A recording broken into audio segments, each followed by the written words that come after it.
Before we begin this incredible story, please subscribe to our channel and press the bell icon so you never miss our emotional tales that touch hearts around the world.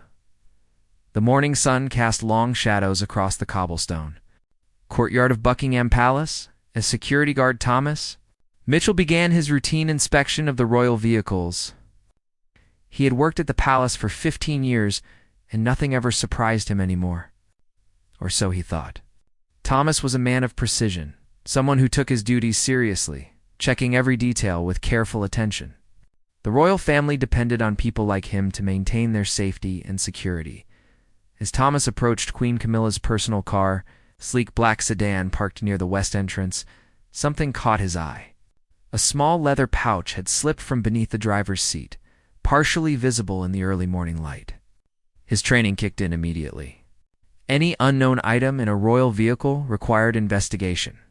Thomas carefully opened the car door and retrieved the pouch, feeling its unexpected weight in his hands. What he discovered inside made his heart race. Bundles of foreign currency, tightly wrapped and carefully concealed, filled the pouch. These were not British pounds. Thomas recognized Swiss francs, euros, and American dollars, all in large denominations. His hands trembled slightly as he realized the magnitude of what he had found. This was not a small amount of forgotten travel money. This was serious. Thomas immediately contacted his supervisor, Captain David Reynolds, who arrived within minutes. David's face grew pale as he examined the contents of the pouch. Both men understood the implications.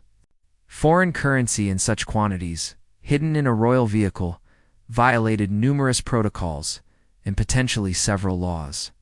The palace had strict regulations about financial transparency and the handling of money, especially foreign currency. Within an hour, the discovery reached the highest levels of palace administration. The Lord Chamberlain, Sir William Harrington, was summoned from his morning meetings. Sir William had served the royal family for decades, navigating countless crises with grace and discretion. But this situation presented unique challenges. Queen Camilla was not just any member of the royal family. She was the queen consort, married to King Charles III, and her reputation affected the entire monarchy. The palace legal team assembled in an emergency meeting. Questions flew across the conference table. Where had this money come from? Why was it hidden? Did Queen Camilla know about it? Was this connected to any unauthorized transactions or gifts? The attorneys knew that British law required strict reporting of foreign gifts and currency above certain amounts, especially for members of the royal family. Meanwhile, Queen Camilla was attending a charity breakfast in London. Completely unaware of the storm brewing at the palace, she smiled warmly at supporters, discussing plans for her upcoming initiatives supporting literacy programs. Camilla had worked hard to build public trust since marrying Charles, dedicating herself to numerous charitable causes. She had overcome years of negative press and gradually won the respect of many British citizens. Back at Buckingham Palace, Sir William made the difficult decision to contact the Financial Conduct Authority. This was not a matter the palace could handle internally. The amounts involved and the suspicious nature of the discovery required official investigation. By noon, government investigators were on their way to the palace, and news of the inquiry was already beginning to leak to palace staff. Thomas Mitchell sat in a quiet office, giving his statement to investigators. He described exactly how he had found the pouch, what time it occurred, and the condition of the vehicle. Thomas felt conflicted. He had done his duty, but he also worried about the consequences for Queen Camilla, whom he had always found to be kind and respectful to staff members. Still, his loyalty had to be to the truth and to proper procedures. The investigators examined the car thoroughly, photographing everything and collecting evidence. They inventoried the currency, noting the exact amounts and denominations. The total came to approximately £200,000 worth of foreign currency. This was not pocket change. This was serious money that demanded serious explanations as afternoon approached.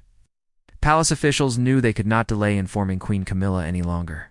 Sir William personally called her private secretary, requesting that Her Majesty return to the palace immediately for an urgent matter. The tone of his voice conveyed the gravity of the situation without revealing details over the phone. Queen Camilla's car pulled through the palace gates at 3 o'clock. She stepped out with her usual poise, but her expression showed concern. Something was clearly wrong. Sir William met her in a private drawing room, and for the next hour he explained the situation. Camilla's face registered shock, then confusion, and something close to fear. She insisted she knew nothing about the hidden currency. The car was used by several staff members for various errands, and she herself rarely drove it personally. Camilla explained that she had no reason to hide money and certainly would never violate financial regulations deliberately. But even as she spoke, she understood how suspicious this looked. The court of public opinion would not be kind.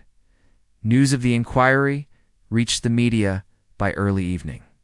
Headlines began appearing online, each more sensational than the last. The palace press office worked frantically to prepare a statement, but they had limited information to share. The investigation was ongoing, and they could not comment on specifics. This lack of information only fueled more speculation.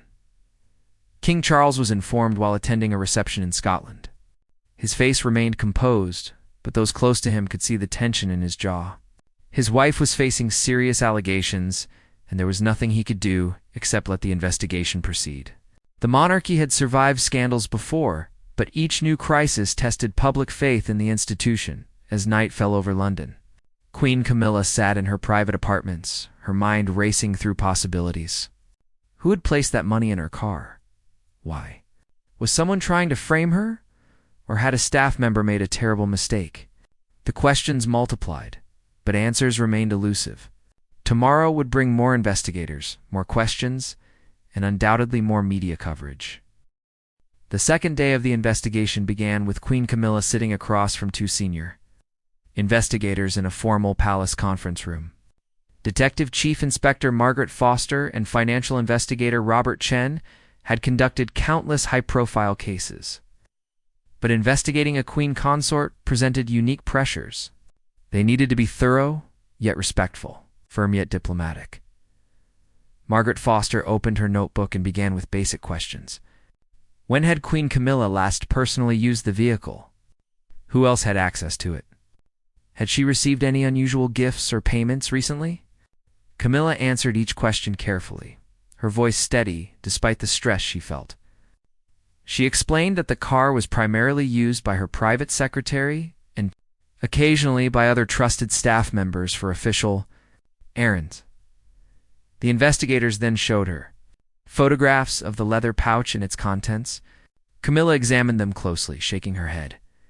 She had never seen that particular pouch before. It was not hers, and she had no knowledge of how it came to be in her vehicle. Her sincerity seemed genuine, but investigators knew that appearances could deceive. They needed hard evidence, not impressions. Meanwhile, palace staff members were being interviewed one by one. Emma Harrison, Queen Camilla's private secretary, arrived for questioning looking anxious. Emma had worked for Camilla for 8 years and was fiercely loyal. She confirmed that she frequently used the car for various tasks: picking up documents, transporting gifts between royal residences, and running official errands. She maintained detailed logs of her activities, which she promptly provided to investigators. The investigators pored over Emma's records, looking for anything unusual. Most entries were routine: trips to charity headquarters, pickups from couriers, visits to official suppliers. But one entry caught Robert Chen's attention. 3 weeks earlier, Emma had driven to a private address in Kensington to collect a package on Queen Camilla's behalf. The package was described simply as personal correspondence from overseas contact. When questioned about this entry, Emma explained that Queen Camilla occasionally received letters and small gifts from international friends and former acquaintances. This particular package had come from a woman named Sophia Rousseau, whom Camilla had known during her younger years in France. Emma had collected the package, brought it to the palace, and delivered it directly to Queen Camilla's private office. She thought nothing unusual about it at the time. Investigators immediately requested more information about Sophia Rousseau.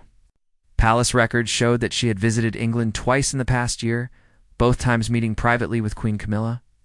Background checks revealed that Rousseau was a wealthy businesswoman with interests in international real estate and investments. She divided her time between Paris, Geneva, and Monaco. Robert Chen felt his investigative instincts activate. International connections, real estate investments, and now hidden foreign currency. These elements often appeared together in financial irregularity cases. He requested that investigators contact Swiss authorities to learn more about Rousseau's business dealings and financial activities. Queen Camilla was asked specifically about Sophia Rousseau. Her face softened as she described their friendship. They had met in the early 1970s, when Camilla had spent time in France.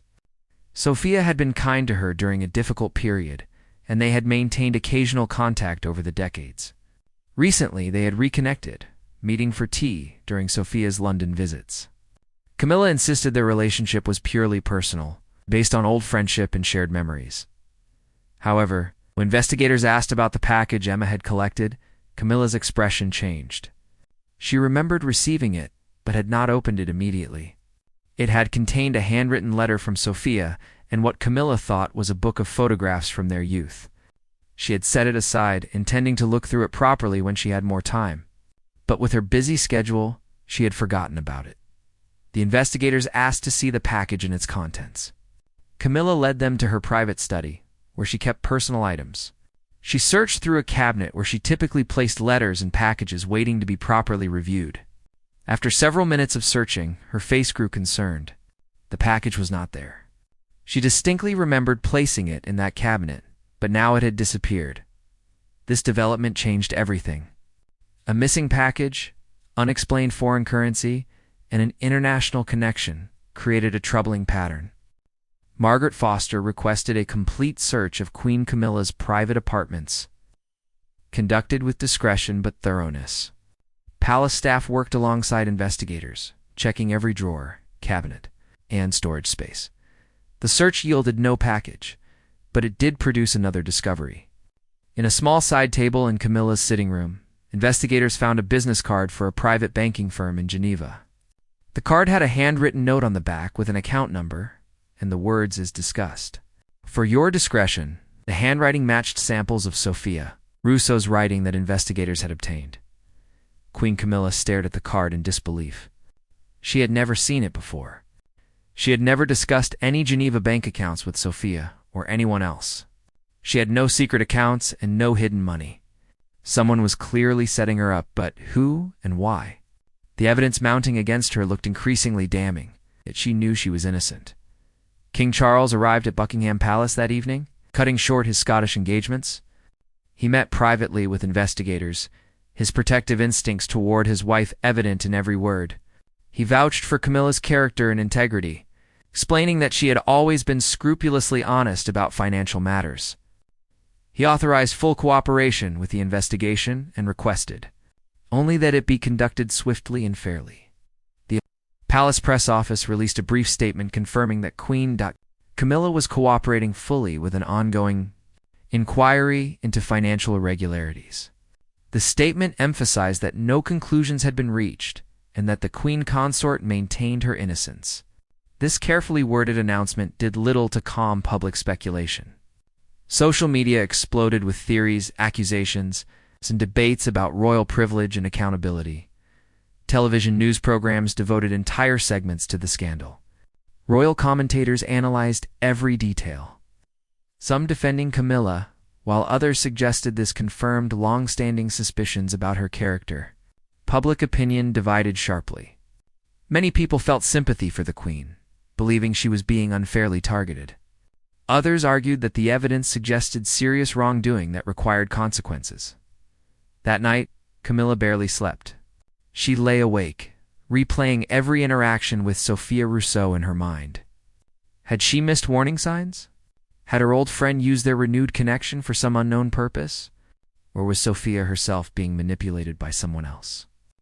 The questions tormented her, but answers remained frustratingly out of reach. In Geneva, investigators contacted the private banking firm whose card had been found. Bank officials, bound by Swiss banking privacy laws, initially refused to provide information. However, when presented with the serious nature of the investigation and potential international legal implications, they agreed to cooperate with proper legal channels. The process would take time. But investigators hoped bank records might reveal crucial information about who had established any accounts and for what purpose. The investigation entered its third day with a breakthrough. Swiss banking authorities, working through proper international legal channels, provided preliminary information about the account number found on the business card. An account had indeed been opened 3 months earlier, but the name on the account was not Queen Camilla. Instead, it belonged to a shell company registered in Luxembourg called Heritage Consulting Limited. Robert Chen immediately requested information about this company. Within hours, corporate registry searches revealed a complex web of ownership that led through multiple jurisdictions. Heritage Consulting Limited was owned by another company, which was owned by yet another, creating layers designed to obscure the true beneficial owner. This type of structure was common in legitimate business operations, but it was also frequently used to hide illicit activities. Meanwhile, daters turned their attention to tracking down Sophia Rousseau. Attempts to contact her at her known addresses in Paris, Geneva, and Monaco proved unsuccessful. Her Paris apartment appeared empty, with mail accumulating in the lobby.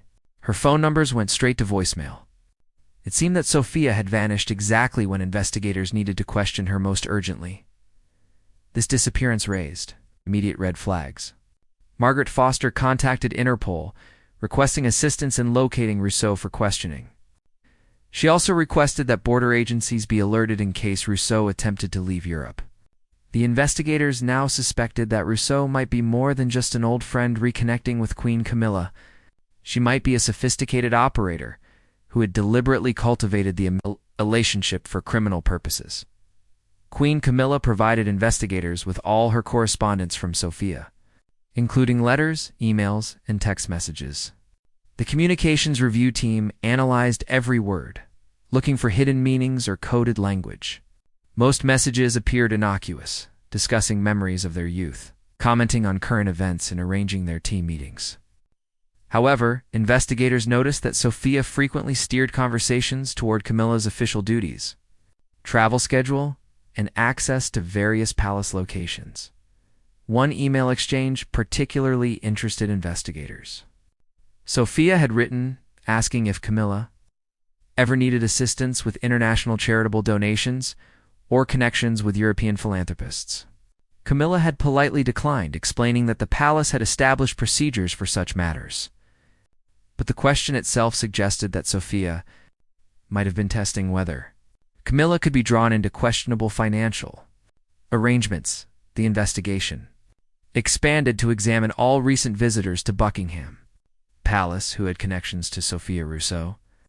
Security logs revealed that Sophia had brought a guest to one of her meetings with Camilla, a man named Anton Petrov, who was introduced as her business advisor.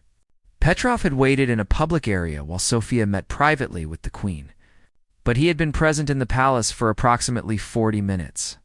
Investigators pulled security footage from that day, studying Petrov's movements carefully. The video showed him sitting quietly for most of his wait, checking his phone occasionally. But at one point, he stood and walked toward the restrooms. The camera angles in that area had blind spots, and for approximately 8 minutes, Petrov was not visible on any palace security cameras. This gap troubled the investigators deeply. Robert Chen developed a theory. What if Petrov had used those 8 minutes to access areas where he should not have been? What if he had placed the leather pouch with the currency in Queen Camilla's car during that window? The palace had extensive security, but someone with planning and boldness might find opportunities to move through certain areas undetected, especially if they appeared to belong there. A deep background investigation into Anton Petrov revealed concerning information. He had previous connections to several individuals investigated for money laundering in Eastern Europe. While Petrov himself had never been charged with crimes, his associations raised serious questions. Investigators now believed they might be dealing with an organized attempt to compromise or frame Queen Camilla. Though the motive remained unclear, Queen Camilla was shown photographs of Petrov and asked if she remembered meeting him. She recalled seeing a man with Sophia on one occasion but had not been introduced to him formally. Sophia had simply mentioned he was helping her with business matters. Camilla had thought nothing of it at the time. As it was common for people to bring assistants or associates to the palace for various meetings, the investigation team held a strategy session to piece together their emerging theory. Someone, likely Petrov, working with Rousseau, had placed the foreign currency in Camilla's car to either blackmail her or discredit her. The Geneva bank account information was planted to create a paper trail suggesting financial corruption. If the currency had not been discovered by Thomas Mitchell during his routine inspection, other plans might have unfolded, perhaps involving anonymous tips to the media or demands for payment to keep the matter quiet. But why target Queen Camilla? Investigators explored several possibilities. Perhaps this was an attempt to destabilize the monarchy itself, creating scandal and damaging public trust. Perhaps it was a personal vendetta from someone in Rousseau's past who saw an opportunity to use her. Old friendship with Camilla. Or perhaps it was simply criminal opportunism. Attempting to exploit a high-profile target for financial gain, King Charles was briefed on these developments. His initial relief that evidence suggested Camilla had been targeted rather than complicit quickly turned to anger. Someone had deliberately attempted to destroy his wife's reputation and potentially damage the monarchy. He demanded that every resource be dedicated to finding Rousseau and Petrov and uncovering the full extent of their scheme. Palace security protocols were immediately reviewed and strengthened. The incident with Petrov's unsupervised movement, however brief, represented a security failure that could not be repeated. Additional cameras were installed, access procedures were tightened, and staff members received renewed training on visitor monitoring. Emma Harrison, Camilla's private secretary, felt terrible guilt for having collected the package from Rousseau that had started this chain of events. She blamed herself for not being more suspicious, for not examining the package more carefully. Queen Camilla reassured her that she had done nothing wrong, that sophisticated criminals were skilled at appearing trustworthy and exploiting normal courtesies. The media coverage intensified as rumors of new developments leaked from various sources. Some reports suggested international criminal connections, while others speculated about political motives. The palace maintained its policy of not commenting on ongoing investigations, which frustrated journalists but protected the integrity of the inquiry. Public opinion began shifting slightly in Camilla's favor as more people considered the possibility that she had been set up. Support groups formed on social media, defending the Queen and calling for patience while investigations continued. However, critics remained vocal, arguing that the royal family's privileged position made them targets for good reason, and that accountability was essential regardless of whether crimes were intended or accidental. Queen Camilla maintained her public schedule as much as possible, attending necessary engagements with quiet dignity. She refused to hide or appear guilty when she knew she had done nothing wrong. At each appearance, she held her head high, greeting people with genuine warmth, despite the stress she carried privately. Her composure impressed many observers and won her additional sympathy from those who admired her grace under pressure. Behind the scenes, daters worked around the clock, following every lead, examining every piece of evidence, and coordinating with international law enforcement agencies. They were getting closer to understanding the full picture, but they needed to find Rousseau and Petrov to complete their case. The breakthrough came on the 6th day of investigation from an unexpected source. A former employee of Heritage Consulting Limited contacted authorities in Luxembourg, offering information in exchange for protection. The woman, identified only as Witness 17 for security purposes, explained that she had worked briefly as an administrative assistant for the company and had become uncomfortable with activities she observed. According to the witness, Heritage Consulting Limited was essentially a front operation for moving money between different countries while obscuring its origins and destinations. She had seen documents referencing Queen Camilla and had overheard conversations about placing something in a royal vehicle. When news of the scandal broke, she realized she might have information relevant to the investigation. Her conscience and fear of being implicated in criminal activity prompted her to come forward.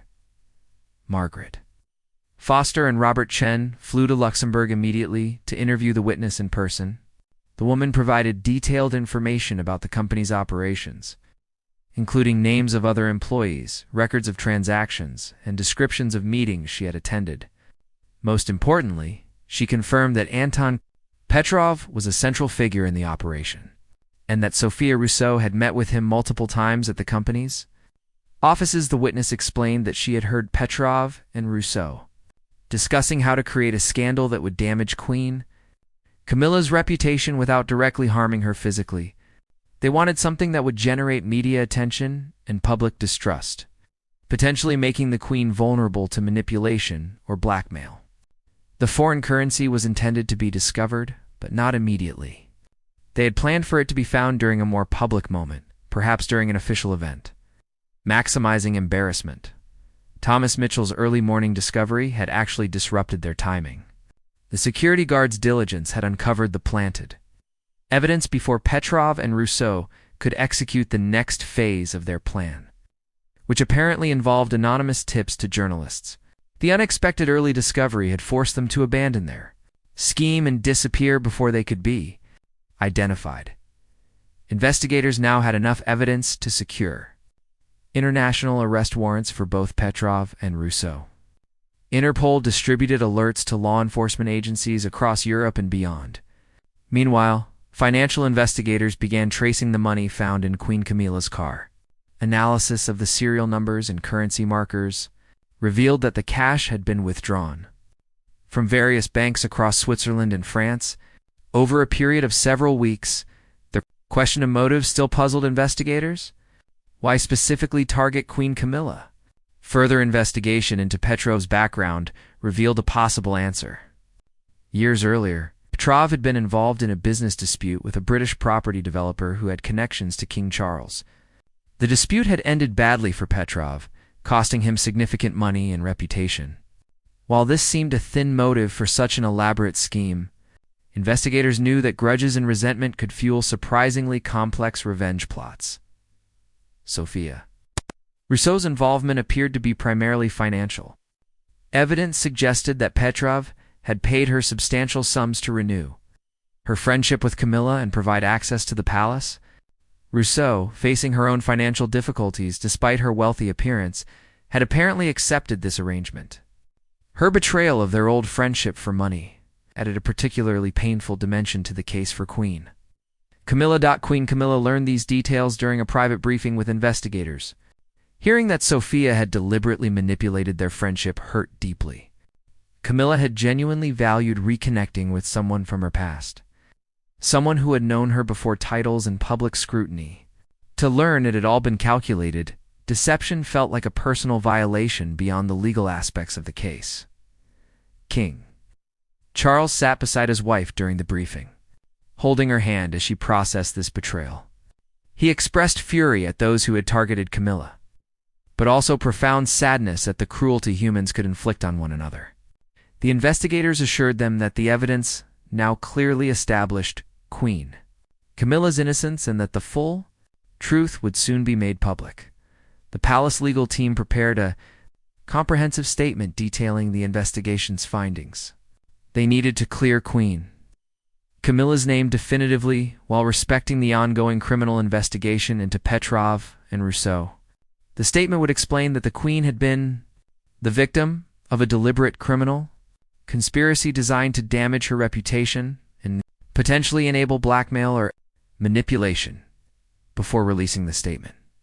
Investigators received news that Interpol had located Sophia Rousseau.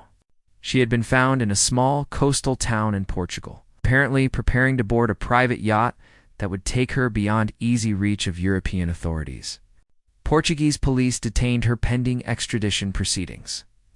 Rousseau initially refused to cooperate, but when presented with evidence of her involvement and the testimony of the Luxembourg witness, her resistance began to crumble.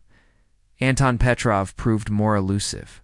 Intelligence suggested he had left Europe entirely, possibly traveling to countries without extradition treaties with Britain or the European Union. However, international financial investigations were making it increasingly difficult for him to access funds or move freely. Investigators remained confident they would eventually locate and apprehend him. With Rousseau in custody and evidence secured, The palace released its statement.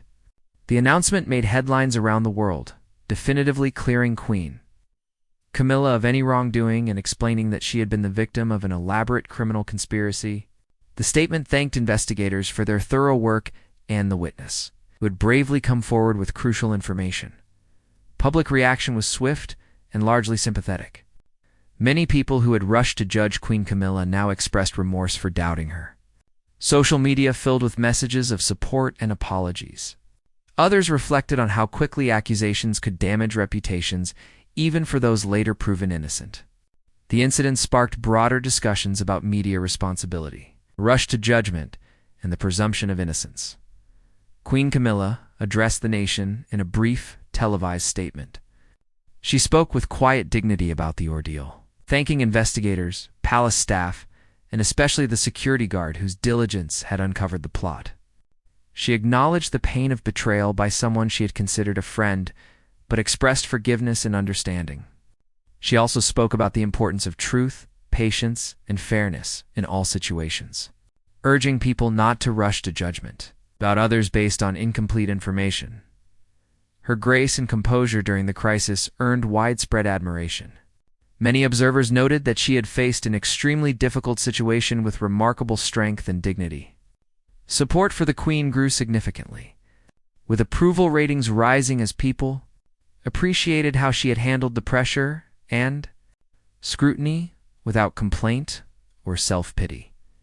King Charles issued his own statement praising his wife's character and thanking everyone who had supported her during the investigation.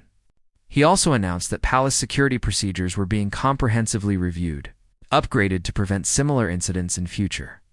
The monarchy would learn from this experience and emerge stronger and more vigilant. Thomas Mitchell, the security guard, whose discovery had started everything, received commendation for his diligence and professionalism. The palace recognized that his attention to duty had potentially prevented a more serious crisis. Thomas remained modest about his role, insisting he had simply done his job properly. However, his actions had indeed made a crucial difference in how events unfolded. Emma Harrison, Queen Camilla's private secretary, felt relief that the investigation had concluded successfully. She had endured days of stress and self-doubt, questioning whether she had somehow failed in her responsibilities. The investigation's conclusion vindicated her, confirming that even experienced, careful professionals could be deceived by sophisticated criminals with clear planning and malicious intent. The legal proceedings against Sophia Rousseau began 3 weeks after her arrest in Portugal. Extradited to Britain to face charges of conspiracy to defraud, conspiracy to damage reputation, and involvement in money laundering schemes, Rousseau faced a courtroom packed with journalists and observers. The case had captured international attention, representing a rare prosecution of someone who had targeted a member of the royal family. Rousseau's defense team argued that she had been manipulated by Anton Petrov, portraying her as another victim rather than a willing participant. They claimed that Petrov had exploited her financial difficulties and promised her legitimate business opportunities if she simply reconnected with an old friend. According to this narrative, Rousseau had not fully understood the criminal nature of the scheme until it was too late to withdraw, however. Prosecutors presented extensive evidence contradicting this defense. Bank records showed substantial payments from Petrov to Rousseau over several months, suggesting a clear financial arrangement. Email exchanges revealed detailed planning discussions about how to gain Queen Camilla's trust and create opportunities for accessing the palace. Perhaps most damning, recordings from surveillance of Heritage Consulting Limited's offices captured Rousseau discussing the scheme with apparent enthusiasm, even suggesting additional ways to make the scandal more devastating. The Luxembourg witness, now under protection with a new identity, testified via secure video link. She described meetings where Rousseau and Petrov had laughed about deceiving Queen Camilla, showing no remorse or concern about the damage they would cause.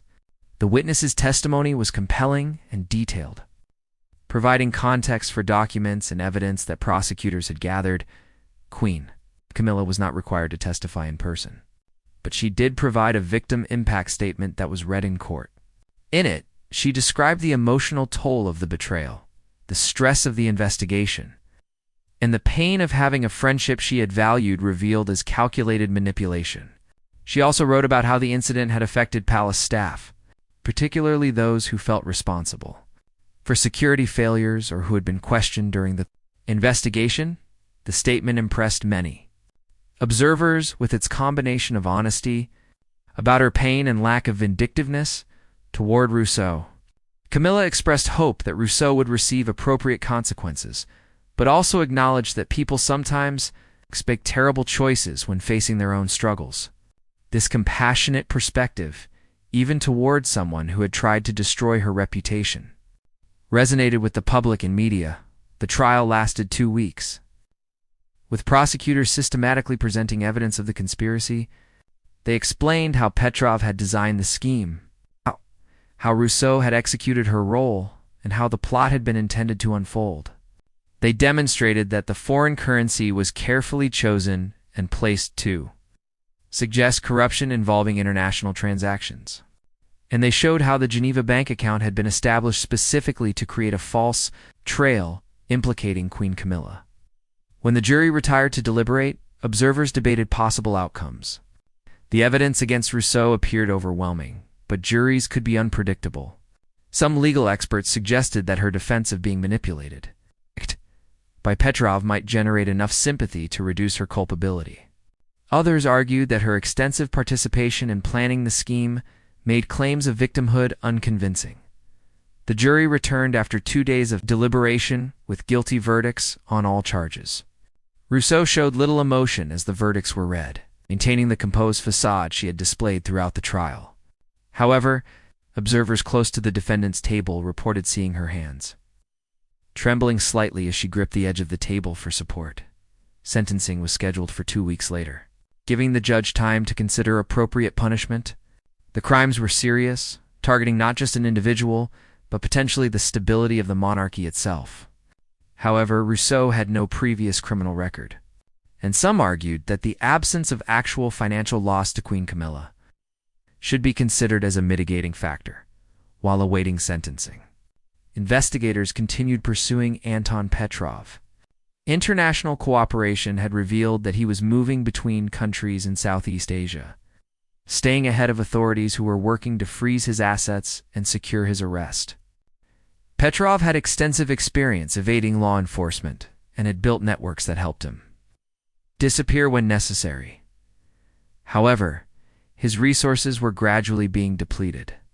Banks around the world were freezing accounts connected to him or his shell companies.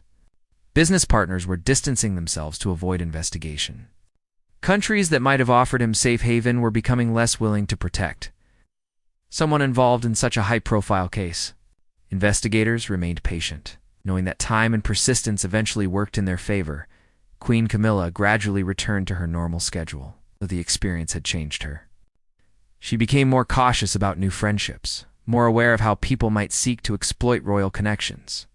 Staff noticed that she asked more questions about visitors and showed greater interest in security protocols. The experience had taught her that even seemingly harmless interactions could carry hidden risks. Despite these changes, Camilla refused to become cynical or withdrawn. She continued her charitable work with renewed dedication, perhaps feeling that positive contributions mattered more than ever. She visited literacy programs, supported domestic violence survivors, and championed causes supporting the elderly. If anything, the scandal had strengthened her commitment to proving herself through service rather than dwelling on victimization. King Charles observed his wife's resilience with deep admiration. The crisis had tested their marriage and their partnership in public service, and both had emerged stronger. Charles took personal interest in the security reforms being implemented, wanting to ensure that no one else in his family would face similar targeting. He also reflected on the broader vulnerabilities of public figures to manipulation and exploitation. The palace itself implemented numerous changes following the incident. Visitor protocols were comprehensively revised, with more thorough background checks and stricter supervision of anyone entering royal premises. Vehicle security was enhanced, with regular inspections and new tracking systems. Staff training programs were developed to help employees recognize potential security threats and social engineering attempts. Thomas Mitchell became something of a hero among palace security personnel. His discovery had potentially prevented a major crisis, and his thoroughness became the gold standard for security procedures. The incident demonstrated that even routine tasks performed with proper attention could have significant consequences. Security culture at the palace shifted toward greater vigilance and appreciation for detail-oriented work. When sentencing day arrived, the courtroom filled once again with observers eager to learn Rousseau's fate. The judge delivered a lengthy statement explaining his reasoning. He acknowledged that Rousseau had been motivated by financial desperation, but emphasized that this did not excuse betraying trust and participating in a scheme designed to cause serious harm. He noted the sophisticated planning involved and the potential consequences if the plot had succeeded. The sentence was 7 years imprisonment, with possibility of parole after serving for years. Rousseau would also be required to pay restitution to the palace for investigation costs and security upgrades necessitated by the breach. Additionally, she would face deportation to France after serving her sentence. As she had abused her status as a French citizen in Britain, Rousseau finally showed emotion when the sentence was pronounced, tears streaming down her face as she was led from the courtroom. Some observers felt sympathy, seeing a woman whose poor choices had destroyed her life. Others felt the sentence was appropriate justice for someone who had callously targeted an innocent person for personal gain. Queen Camilla received news of the sentencing while at a school opening ceremony. She made no public comment beyond a brief statement expressing satisfaction that justice had been served and hoped that all parties involved, including Rousseau, would find paths toward better futures. This response reflected Camilla's consistent approach throughout the ordeal, focusing on moving forward rather than seeking revenge or dwelling on anger. 6 months after the trial concluded, Anton Petrov's luck finally ran out. Cambodian authorities, acting on intelligence from Interpol and British investigators, arrested him at a hotel in Phnom Penh. Petrov had been living under an assumed identity, but sophisticated facial recognition technology combined with financial transaction tracking had revealed his location. His arrest marked the final chapter in the criminal conspiracy that had targeted Queen Camilla. Petrov fought extradition vigorously, hiring expensive lawyers and attempting to negotiate with various governments. However, the international attention on the case and the seriousness of the charges made finding political protection impossible. After 3 months of legal proceedings, he was extradited to Britain to face trial on charges more extensive than those Rousseau had faced, including masterminding the conspiracy, money laundering, and attempting to pervert the course of justice. Unlike Rousseau, Petrov showed no remorse and mounted an aggressive defense. His lawyers argued that no actual crime had been completed, that planting money in a car was not itself illegal, and that proving intent to blackmail or defame was difficult without explicit demands or threats. They portrayed Petrov as a businessman involved in questionable but not clearly criminal activities, suggesting that prosecution was driven by embarrassment rather than genuine criminality. Prosecutors dismantled these arguments systematically. They presented the Luxembourg witnesses' testimony again, along with additional evidence gathered during the investigation into Petrov's broader activities. They revealed that the conspiracy against Queen Camilla was not an isolated incident, but part of a pattern of manipulating and exploiting connections to powerful people for financial gain, and revenged evidence emerged, showing that Petrov had attempted similar schemes against other prominent figures in Europe, though none had reached the execution stage that the Queen Camilla plot had achieved. This pattern demonstrated that he was a serial exploiter of trust and access, someone who saw vulnerable moments in people's lives as opportunities for manipulation and profit. The trial generated less media frenzy than Rousseau's had, perhaps because the public had already processed much of the story. However, those who followed proceedings closely found Petrov's case even more disturbing than Rousseau's. Where Rousseau had been motivated by financial desperation, Petrov appeared driven by calculating malice combined with mercenary opportunism. His testimony revealed a personality comfortable with deception and unbothered by consequences for his targets, Queen Camilla again provided a victim impact statement. This one shorter but equally powerful. She described how the incident had affected not just her personally, but had created ripples of distrust and anxiety throughout the palace community. Staff members who had worked for years building secure, trustworthy environments had seen those efforts undermined by Petrov's breach. The psychological impact extended far beyond the immediate targets of the conspiracy. The jury deliberated for only 1 day before returning guilty verdicts on all charges. The evidence had been overwhelming, and Petrov's defense had failed to create reasonable doubt about his central role in the conspiracy. When verdicts were read, Petrov remained expressionless, showing the same calculated control he had displayed throughout the trial. His sentencing hearing revealed additional details about his background and motivations. Psychological assessments described a personality marked by narcissism, lack of empathy, and comfort with manipulating others. His grudge against King Charles's business associate had festered for years, eventually evolving into the conspiracy against Queen Camilla. When opportunity presented itself through his connection with Sophia Rousseau, the judge sentenced Petrov to 12 years imprisonment, noting the sophisticated planning, the targeting of a protected person, the breach of palace security, and the defendant's complete lack of remorse. Additional financial penalties were imposed, and Petrov would face deportation after serving his sentence.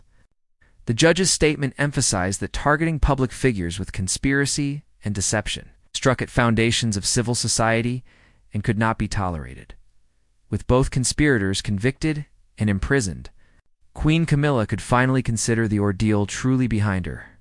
The experience had tested her in ways she had never anticipated, forcing her to confront betrayal, public scrutiny, and questions about her judgment and character.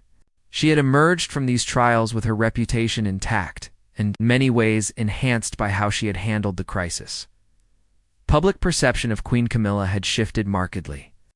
Before the scandal, many people had been ambivalent about her, remembering controversies from decades past and unsure about her role in the monarchy.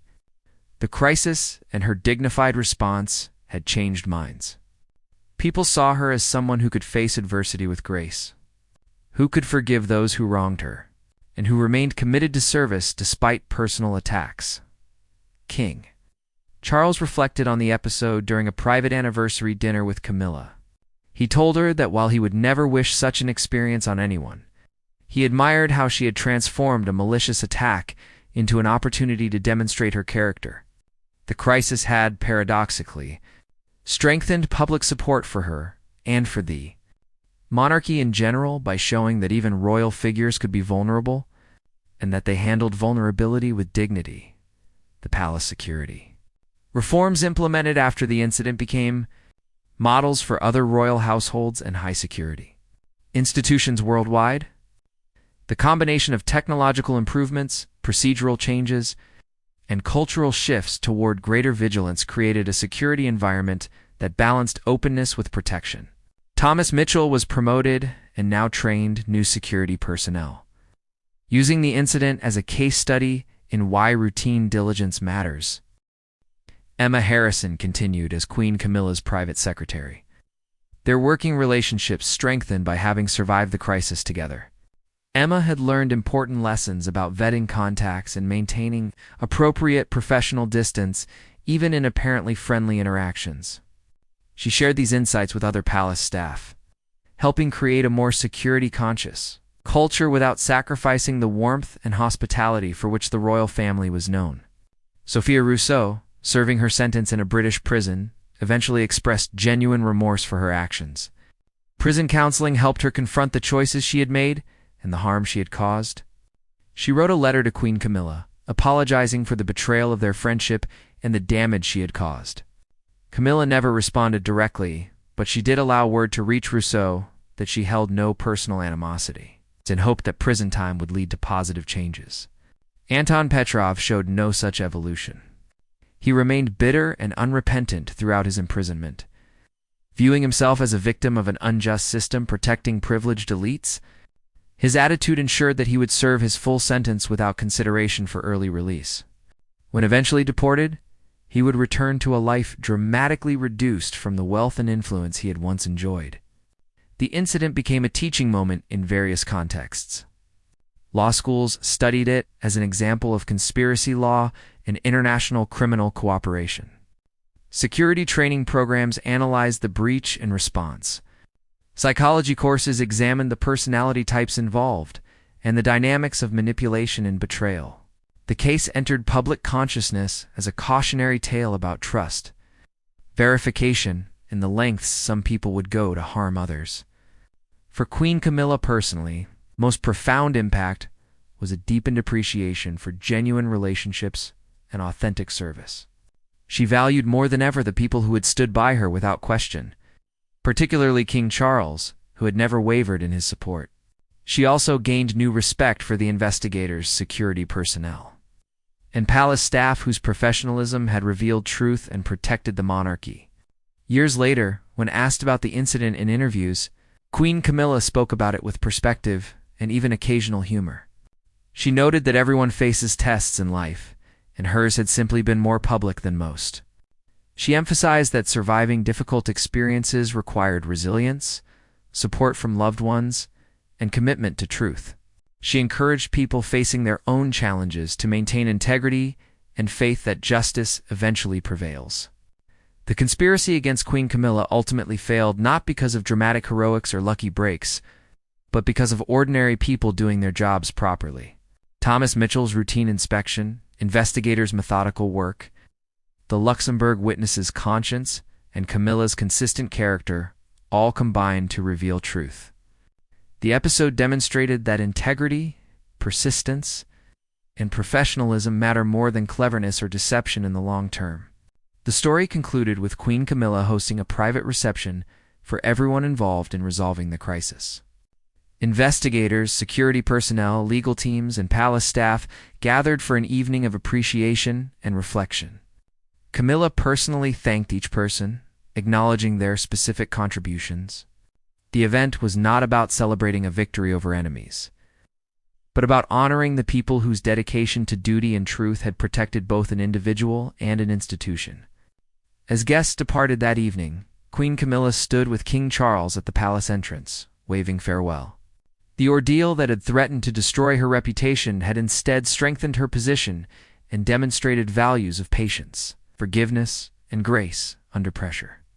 The hidden foreign currency that a security guard had discovered in her car had led not to scandal and shame, but to justice and vindication. Sometimes, as this story proved, truth really does prevail when people commit to discovering and defending it.